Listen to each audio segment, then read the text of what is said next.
Dulu, raya bermakna balik kampung. Riuh suara mak di dapur. Bau rendang yang dah mula menyerap rempah. Suara adik-beradik bergelak ketawa. Sekarang, semuanya rasa jauh. Kerja masih bertimbun. Cuti dah lulus, tapi aku tak boleh balik malam raya sebab nak siapkan kerja. 3 tahun. Dah 3 tahun aku tak balik raya sebab kerja. Tahun ni aku fikir mungkin boleh. Tapi akhirnya, sama juga. Seorang demi seorang berlalu. Aku hanya mampu termenung sambil siapkan kerja. Tinggal aku seorang. Bunyi keyboard yang tadi bersautan, kini berganti dengan sunyi. Aircon yang biasanya tak terasa, kini menggigit. Aku cuba untuk fokus, tapi fikiran tetap melayang.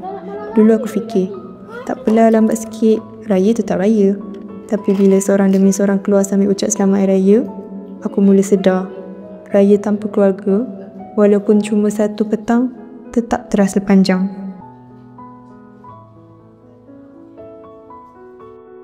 Dulu, aku selalu mengeluh bila kena tolong mak buat kuih raya. Selalu rasa leceh, selalu cari alasan. Sekarang, aku rindu rasa penat tu semua. Dapur tu masih sunyi kan? Mak siapkan semua seorang-seorang. Kuih yang dulu aku makan panas-panas, kali ni aku rasa sejuk.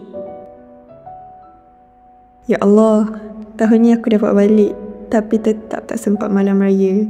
Dah 3 tahun raya macam ni. Sunyi, jauh dari keluarga. Aku rindu mak, rindu ayah.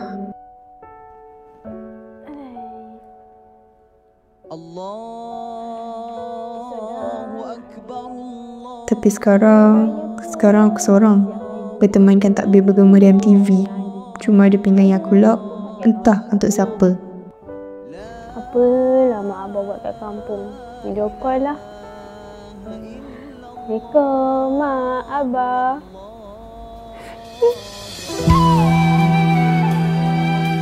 Aku tak pernah fikir raya boleh rasa macam ni. Dulu, semuanya biasa. Balik kampung, salam mak ayah, makan ketupat, tengok TV. Tiap tahun benda yang sama je. Aku sangka raya akan selalu macam tu. Tapi bila kau jauh, semua tu jadi perkara yang paling kau rindu. Aku cuba sibukkan diri. Kerja kuat-kuat, konon tak terasa. Tapi bila dengar suara mak malam ni, semuanya runtuh. Raya tanpa keluarga bukanlah raya. Adik! Hai! Kakak, adik ingat adik raya seorang tahun ni. Kau ni adik asyik nangis je. Selamat raya. Dah, jangan nangis. Kau orang ni asyik nangis je. Dah lah, jom kita raya. Jom raya. Adik tahu tak kita nak pergi mana ni? Kita nak pergi mana? Kita nak balik kampung. Yeay! Suka tak? Suka! Jom.